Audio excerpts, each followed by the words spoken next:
Alhamdulillahirabbil alamin wassalatu wassalamu ala asrofil anbiya'i wal mursalin wa ala alihi washabihi rasulillahi ajmain.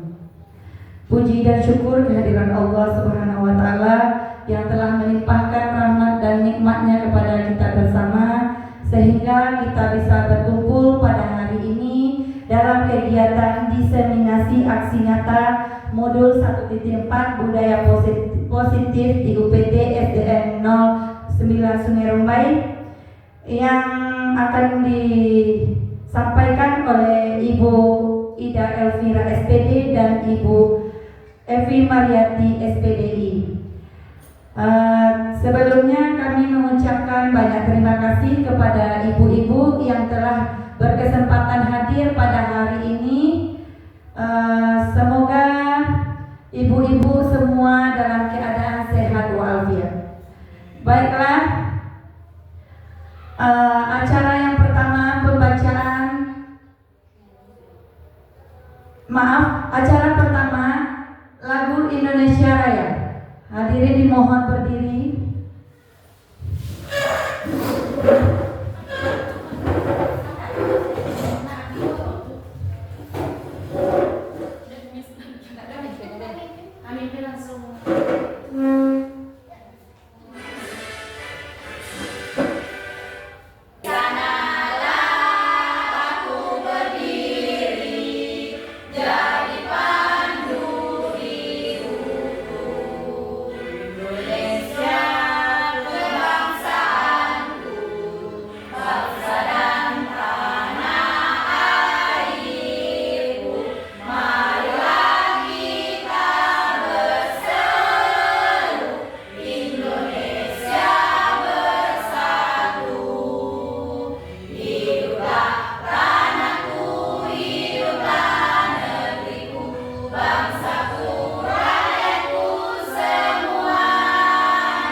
Baiklah, acara selanjutnya pemaparan tentang diseminasi aksi nyata modul 1.4 yaitu tentang budaya positif oleh Ibu Ida Elvira SPDI.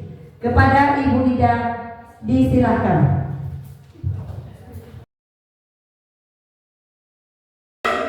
Assalamualaikum warahmatullahi wabarakatuh. Waalaikumsalam warahmatullahi wabarakatuh.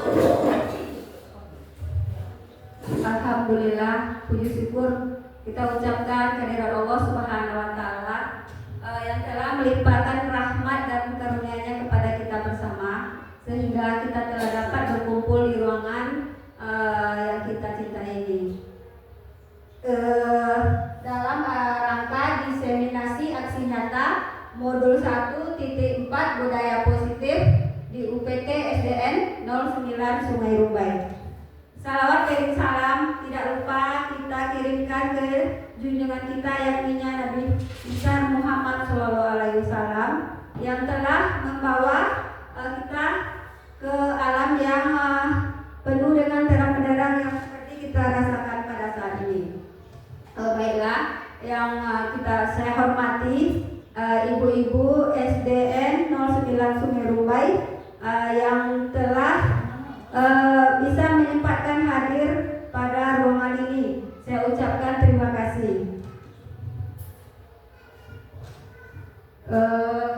Kita langsung mulai aja di sini.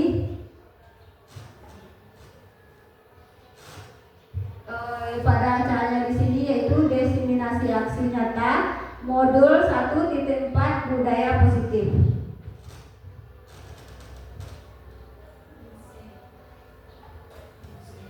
Di sini pertama ada itu perubahan paradigma. kegiatan kepalan tangan. Ada A dan B, yaitu Anda dan teman Anda.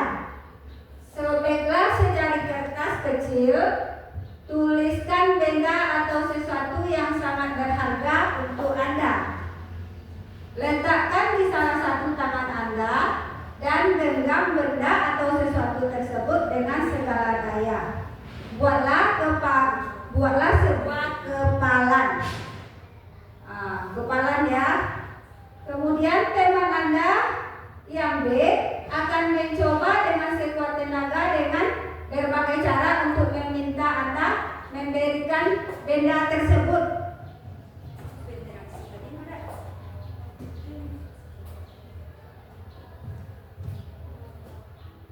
Boleh Bapak Ibu kita apakan? Dipraktekkan. Ambil secari kertas, kemudian nanti Ibu genggam tangannya, temannya yang satu lagi nanti berusaha membuka genggaman tangan teman yang satu lagi. Di sini. Kemudian dia itu bisa membujuk, bisa aja membujuk, bisa juga mengancam, ya. Kemudian bisa menghardik, merayu, menyuap, apa saja agar dapat membuka kepalan tangan Anda. Apa benar Ibu-ibu? Ya. Kemudian apa yang terjadi?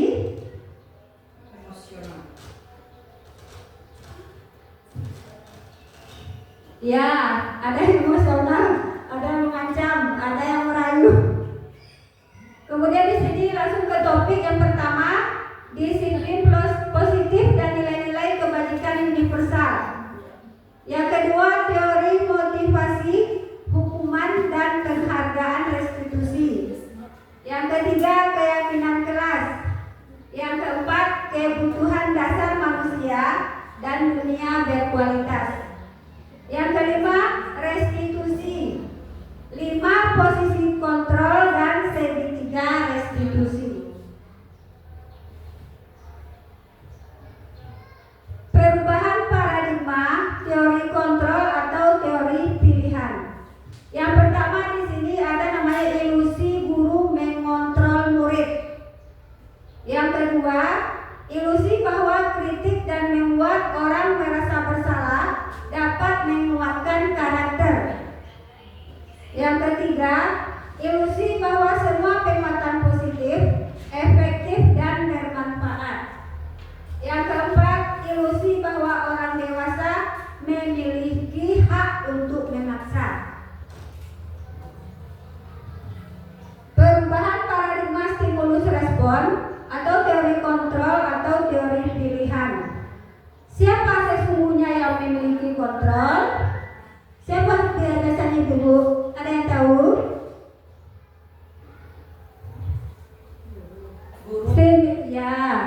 Stimulus respon. Contohnya di sini kita beribu mencoba mengubah orang agar berpandangan sama dengan kita. Sedangkan teori kontrolnya atau pilihannya, kita berusaha memahami pandangan orang lain terhadap dunia. Kemudian 2, perilaku buruk dilihat sebagai suatu kesalahan. Teori kontrolnya, semua perilaku memiliki tujuan. Yang ketiga, orang lain bisa mengontrol saya. Stimulus responnya. Tetapi di teori kontrol, hanya Anda yang bisa mengontrol diri Anda. Keempat di sini, kelima, pemaksaan ada apa saat bujukan gagal. Kemudian teori kontrolnya, kolaborasi dan konsensus menciptakan pilihan baru. Yang terakhir, model berpikir menang atau kalah. Di sini teori kontrolnya model berpikir menang. Bagaimana seorang bisa merubah dari paradigma stimulus respon kepada pendekatan teori kontrol? Bila kita ingin membuat kemajuan perlahan, sedikit-sedikit ubahlah sikap atau perilaku Anda. Namun, bila kita ingin memperbaiki cara-cara utama kita, maka kita perlu mengubah kerangka acuan kita. Ubahlah bagaimana Anda melihat dunia, bagaimana Anda berpikir tentang manusia.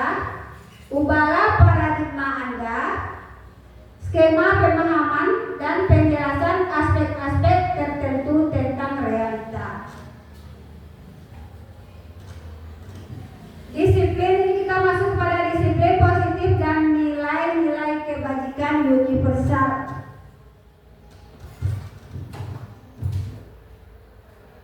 Nilai-nilai kebajikan universal adalah sifat-sifat positif manusia yang merupakan tujuan mulia yang ingin dicapai setiap individu. Nilai-nilai tersebut bersifat universal dan lintas bahasa, suku bangsa, agama maupun latar belakang. Nilai-nilai kebajikan yang ingin dicapai oleh setiap anak Indonesia kita kenal dengan profil pelajar Pancasila, yaitu yang pertama, beriman, bertakwa kepada Tuhan Yang Maha Esa dan berakhlak mulia. Yang kedua, mandiri. Ketiga, bernalar kritis. Empat, berkebinekaan global. Lima, bergotong royong. Dan yang terakhir, kreatif. Sebagai pendidik, tujuan kita adalah menciptakan anak-anak yang memiliki disiplin diri sehingga mereka bisa berperilaku dengan mengacu pada nilai-nilai kebajikan universal dan memiliki motivasi intrinsik bukan ekstrinsik.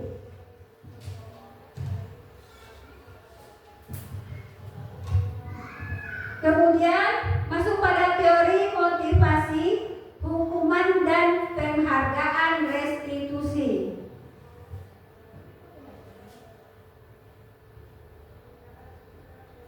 Teori motivasi dan perilaku manusia.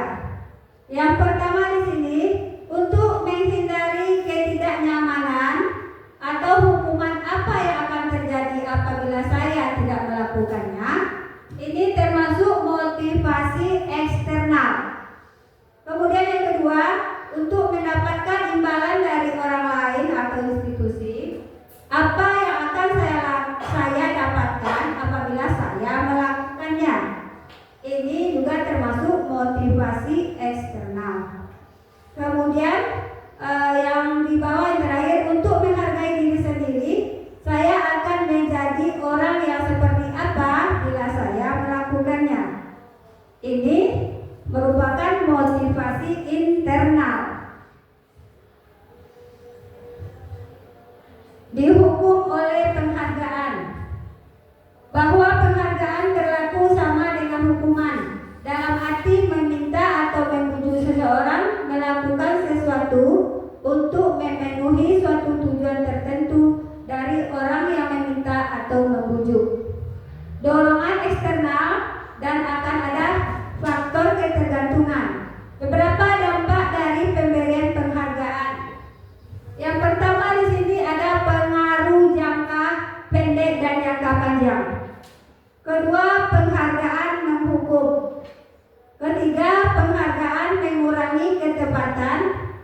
Keempat, penghargaan tidak efektif. Kelima, penghargaan merusak hubungan.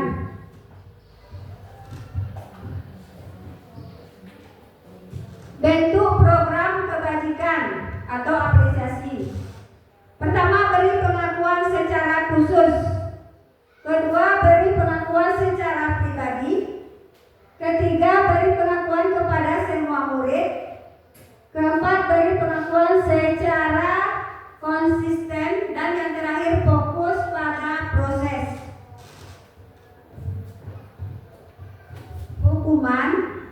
Hukuman bersifat tidak terencana atau tiba-tiba. Murid tidak tahu apa yang akan terjadi dan tidak dilibatkan. Hukuman bersifat satu arah dari pihak guru, sementara murid hanya menerima tanpa ada kesepakatan. Hukuman bisa berupa fisik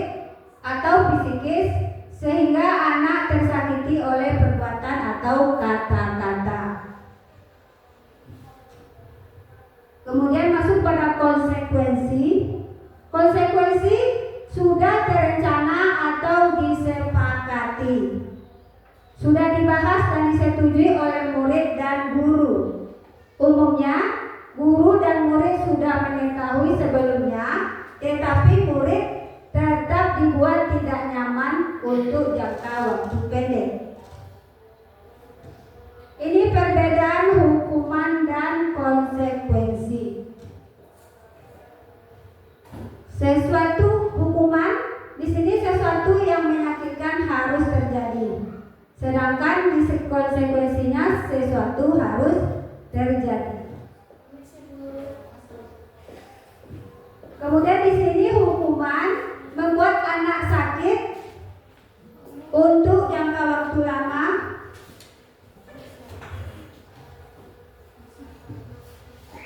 Kemudian konsekuensi membuat anak merasa tidak nyaman dalam jangka waktu pendek.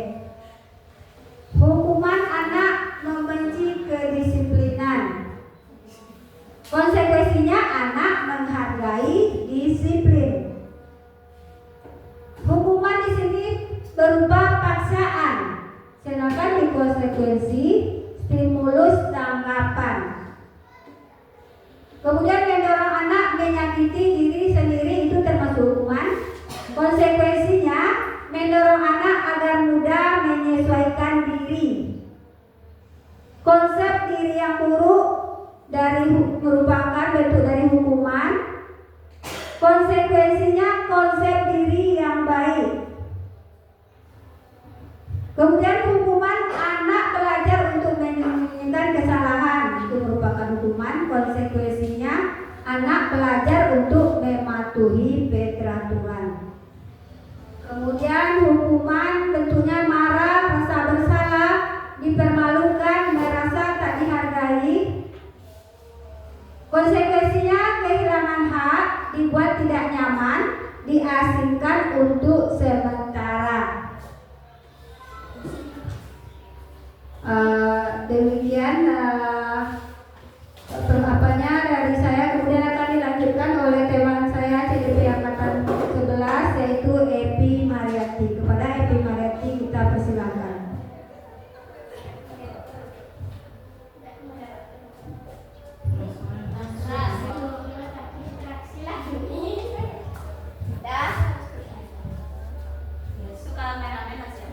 Kita lanjut. Sebelum kita lanjut ke perbedaan hukuman dan konsekuensinya, kita briefing sebentar ya ibu-ibu. Nampaknya ibu-ibu lesu, jadi kita briefing sebentar. Iya Bu. Ibu dimohonkan untuk berdiri.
Ya, tepuk tangan untuk kita semua.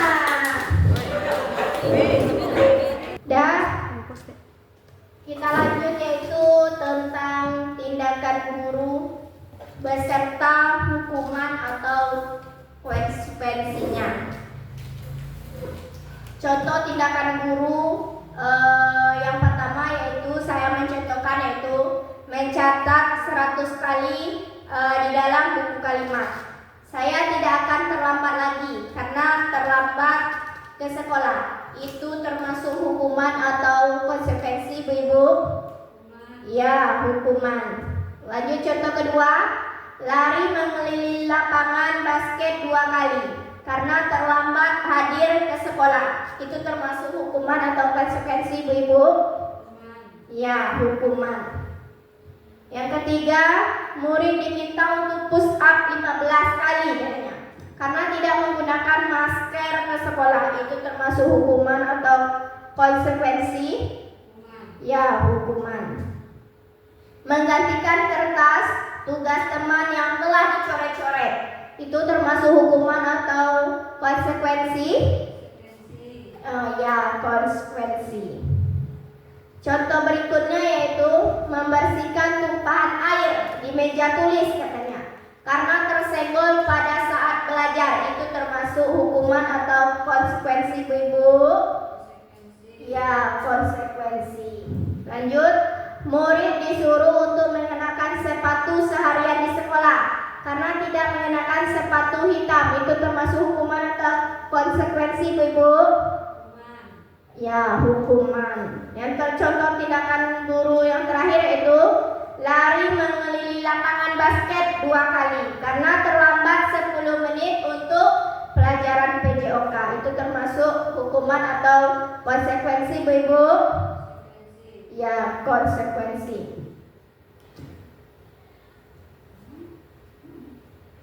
Lanjut, kita masuk kepada restitusi. Ibu-ibu ada yang tahu apa itu restitusi? Restitusi adalah proses menciptakan kondisi bagi murid untuk memperbaiki kesalahan mereka sehingga mereka bisa kembali pada mereka dengan karakter yang lebih kuat. Restitusi juga merupakan proses kolaboratif yang mengajarkan murid untuk mencari solusi untuk masalah mereka dan membantu murid berpikir tentang orang seperti apa yang mereka inginkan menjadi tujuan mulia dan bagaimana mereka harus memperlakukan orang lain. Yang selanjutnya yaitu ada 9 ciri restitusi. Yang pertama, bukan menembus kesalahan, namun untuk belajar dari kesalahan. Yang kedua, memperbaiki hubungan, di mana kita sebagai guru di sini yaitu harus memperbaiki hubungan kita guru dengan murid, teman atau sesama dengan teman atau murid dengan murid. Selanjutnya yang ketiga yaitu tawaran, bukan paksaan. Contoh yang keempat, ciri yang keempat yaitu restitusi menuntun untuk melihat ke dalam diri. Yang kelima, restitusi mencari kebutuhan dasar yang mendasari tindakan. Yang keenam, restitusi diri adalah yang paling baik. Ketujuh, restitusi fokus pada karakter, bukan tindakan. Yang kedelapan, restitusi fokus pada solusi. Dan yang kesembilan, restitusi mengembalikan murid yang berbuat salah kepada kelompoknya. Lanjut ke kita keyakinan kelas. Apa itu keyakinan kelas? Peraturan seperti apa saja yang selama ini Bapak atau Ibu lakukan atau terapkan di kelas? Ya, mengapa katanya? Ada yang mengatakan mengapa tidak peraturan saja? Mengapa harus keyakinan kelas? Karena keyakinan kelas merupakan suatu nilai-nilai kebajikan universal yang disepakati secara tersirat dan tersurat, lepas dari latar belakang suku, negara, bangsa maupun agama. Untuk mendukung motivasi intrinsik kembali kepada nilai-nilai atau keyakinan lebih menggerakkan seseorang dibandingkan mengikuti serangkaian peraturan-peraturan. Ini ada contoh perbedaan antara peraturan dengan keyakinan kelas. Contoh yang pertama yaitu selalu kembalikan buku ke tempatnya. Berarti keyakinan kelas apa yang kita ambil? Berarti tanggung jawab. Yang kedua, peraturan kedua yaitu dilarang mengganggu orang lain. Keyakinan kelasnya menghormati orang lain. Yang ketiga, hadir di sekolah 15 menit sebelum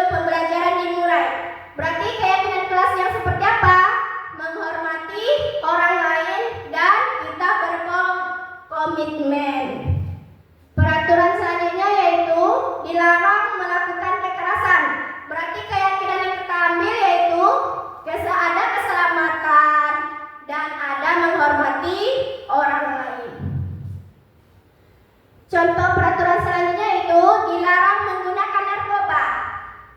Di situ keyakinan kelasnya itu tentang kesehatan. Bergantian atau menunggu giliran. Keyakinan kelasnya yaitu kalau bergantian berarti kita menghormati orang lain dan ada kesabaran. Contoh peraturan selanjutnya itu menggunakan masker. Keyakinan kelasnya yaitu tentang kesehatan dan keselamatan kita. Peraturan terakhir, jangan berlari di kelas atau di koridor. Berarti keyakinan kelas apa? Berarti keselamatan untuk kita dan keamanan untuk kita. Coba ibu-ibu perhatikan tentang tabel di atas. Di sini ada budaya positif, lingkungan positif, keyakinan kelas, dan peraturan kelas. Ini bisa ibu lihat di paparan materi saya di depan, yaitu contoh kesepakatan kelas saya. Di sini bisa dilihat ibu-ibu. Ya, kita lanjut. Merumuskan keyakinan kelas di fase B. Ada 5 kebutuhan dasar manusia. Yang pertama yaitu kebutuhan akan cinta dan kasih sayang, atau diterima oleh temannya, disayangi. Yang kedua yaitu ada kesenangan. Yang ketiga penguasaan. Yang keempat kebebasan, dan terakhir itu bertahan hidup.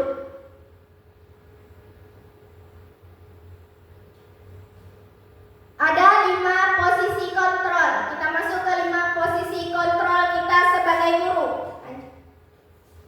Yang pertama, penghukum. Seorang penghukum bisa menggunakan hukuman fisik maupun verbal. Orang-orang yang menjalankan posisi penghukum senantiasa mengatakan bahwa sekolah memerlukan sistem atau alat yang dapat lebih menekankan murid-murid lebih dalam lagi.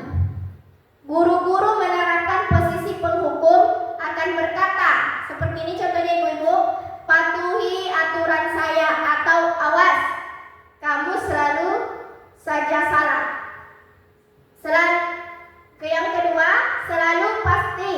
Selalu yang terakhir, selesai.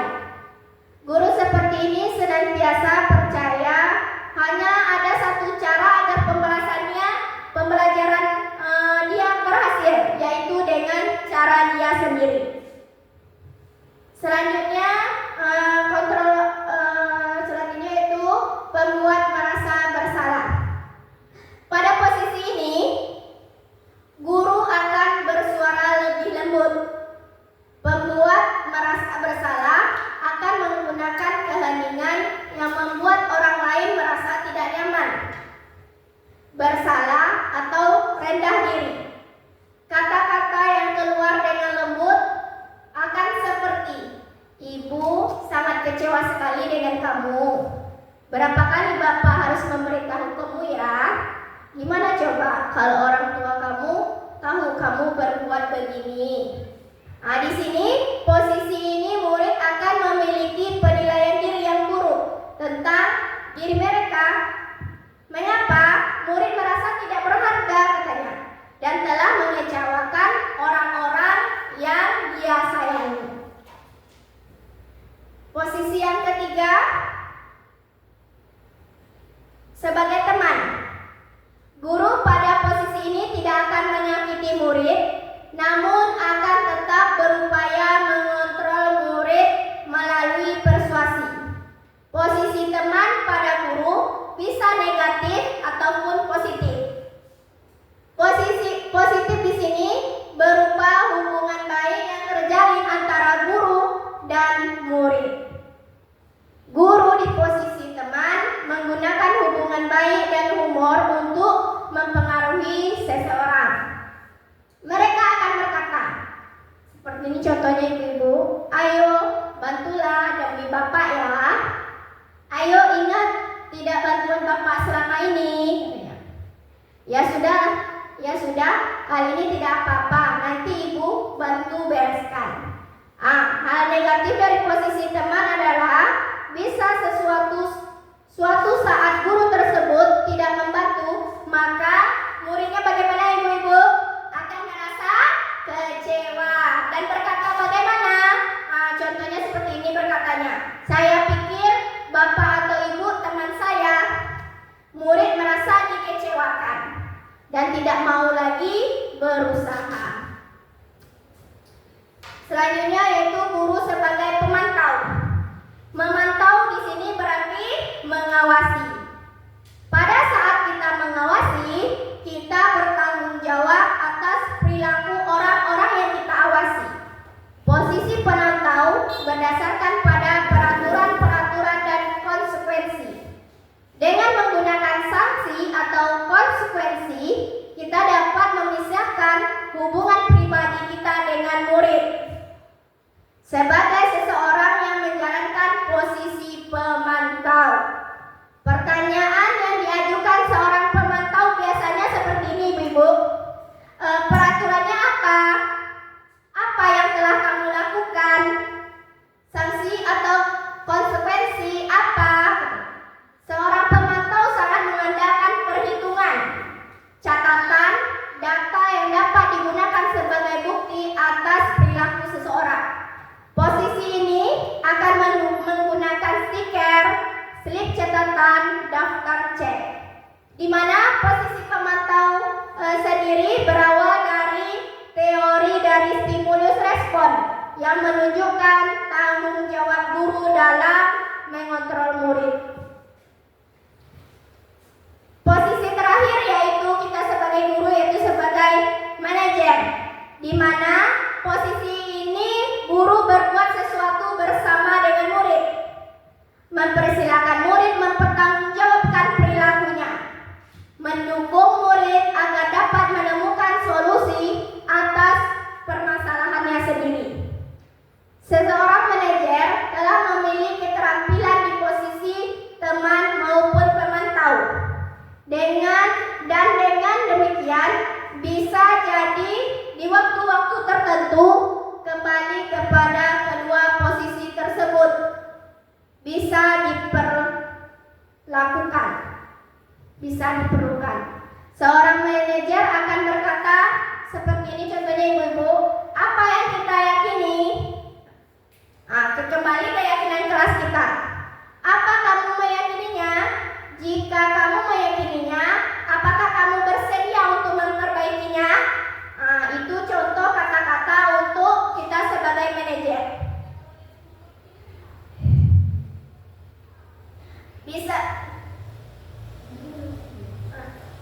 Bisa dilihat contohnya di depan ada penghukum, pembuat orang merasa bersalah, teman, pemantau dan sebagai manajer tersebut bisa dilihat di depan. Kita masuk ke segitiga restitusi.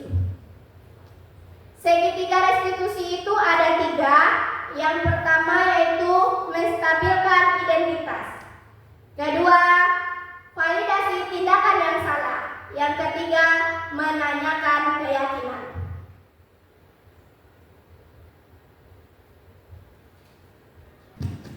Lanjut, kita menstabilkan identitas.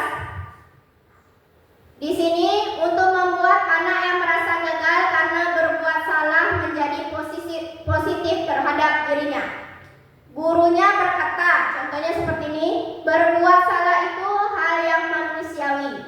Tidak ada manusia yang sempurna. Bapak Ibu juga pernah buat salah. Kita pasti bisa menyelesaikan permasalahan ini. Yang kedua, validasi tindakan yang salah. Membantu murid mengenali basic need atau kebutuhan dasar yang ingin dipenuhi ketika melakukan kesalahan itu. Pada dasarnya setiap tindakan manusia tujuannya adalah memenuhi basic needs. Apakah itu? Freedom, love and belonging, and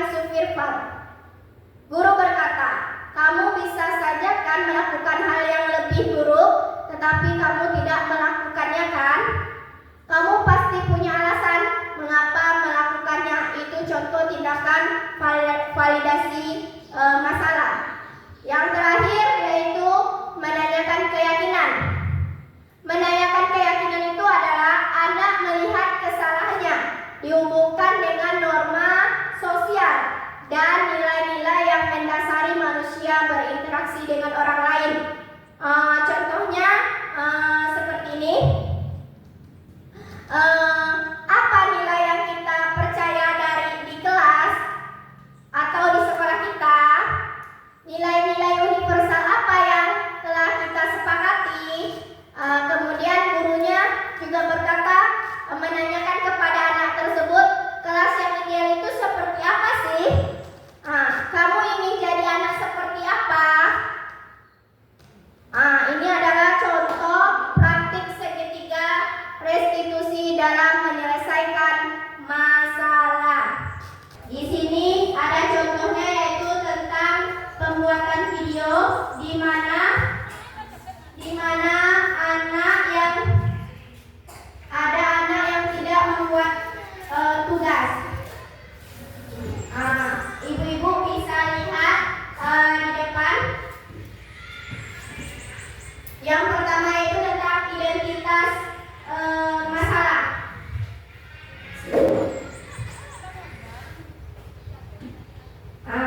Lanjut, hanya itu pemaparan dari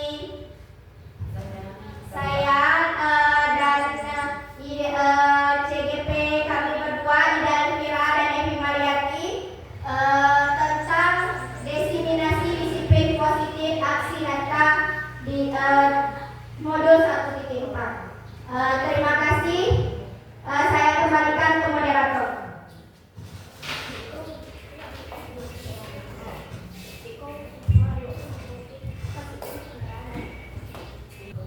Baiklah, demikianlah penampilan dari Ibu Ida Elvira dan Ibu Evi Mariati.